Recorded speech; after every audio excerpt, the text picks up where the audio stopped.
Bonjour à tous et bienvenue dans Direct Algarve, votre rendez-vous quotidien sur le football féminin. Hier, c'était le début de la compétition, alors on passe tout de suite aux résultats.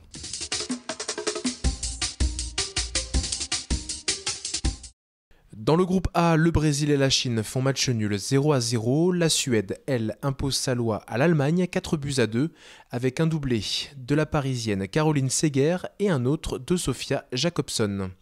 Dans le groupe B, la Suisse bat l'Islande 2-0, 2 buts pour la Lyonnaise Lara Dinkelmann. Les USA battent la Norvège 2-1, doublé de Carly Lloyd pour les Américaines, la Lyonnaise Ada Egerberg réduisant la marque. Enfin, dans le groupe C, celui des Bleus, victoire surprise des Danoises face aux Japonaises. À la 3e minute, c'est d'abord Trollsgaard qui permet au Danemark de prendre l'avantage sur un cafouillage. Si Kozue Ando permet au Japon d'égaliser à la 17e, Johanna Rasmussen va offrir le but de la victoire aux Nordiques. Des Danoises pas forcément favorites dans ce match, pourtant les sélectionneurs n'ont pas voulu parler de surprise après la rencontre. Le Japon est une équipe vraiment très forte.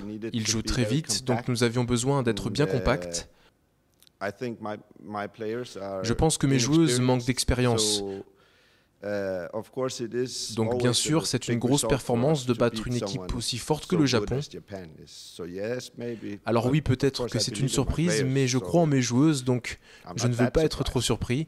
Mais bien sûr, c'est une super victoire pour nous.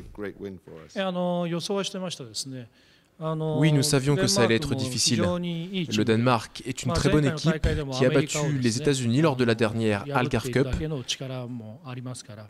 Nous n'avons pas pu bien jouer contre elle aujourd'hui. C'est une bonne leçon reçue pour préparer la Coupe du Monde.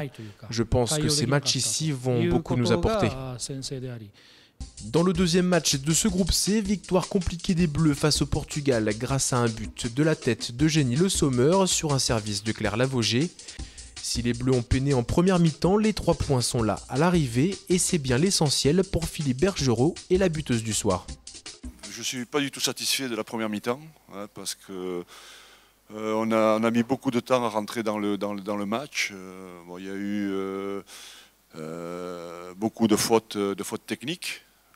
Et donc à la mi-temps, c'est vrai qu'il a fallu remettre les filles un petit peu dans le droit chemin. Et c'est vrai que voilà, la deuxième mi-temps a été vraiment meilleure, quoi. Je me souviens que quand on avait battu la Suède 3-0 sur le tournoi du Chypre, le premier match, on avait du mal à démarrer, on avait fait match nul contre l'Écosse. Et là, ça s'est encore un petit peu reproduit. C'est vrai que ça remet un petit peu les pendules à l'heure. Oui, une courte victoire aujourd'hui, mais ça a été un adversaire compliqué, un match difficile pour nous. Mais l'essentiel est là, c'est la victoire et les 3 points, c'est ce qu'on était venu chercher. Donc. On savait qu'il restait quand même sur des bons résultats, donc on savait que ça allait être compliqué. Après, pas autant, c'est vrai qu'on a eu du mal à poser notre jeu, elles nous ont bien embêtés dans le jeu. Ça a été un petit peu compliqué pour nous, mais on a rectifié le tir en deuxième mi-temps où ça a été mieux. C'est vrai que c'est une passe décisive de Claire Lavogé, donc c'est bien pour elle, ça va lui donner confiance. Elle rentre de plus en plus dans les matchs, donc c'est bien. Et j'espère qu'il y en a d'autres qui vont aussi émerger. Et c'est important que les jeunes se sentent bien aussi dans l'équipe.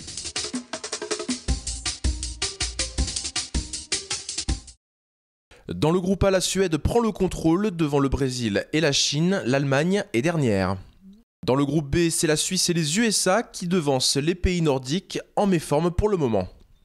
Dans le groupe C, Danemark et France se partagent la tête, le Japon et le Portugal sont derniers.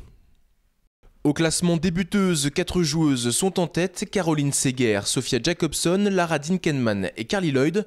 Eugénie Le Sommer est à l'affût. Voilà, Direct Algarve, c'est tout pour aujourd'hui. On se retrouve demain, même heure. Demain, nous serons au camp de base des Bleus où Marine Daffer est arrivée pour remplacer Amel Majri, touché à un mollet qui a dû déclarer forfait pour la compétition. Obrigado et adios.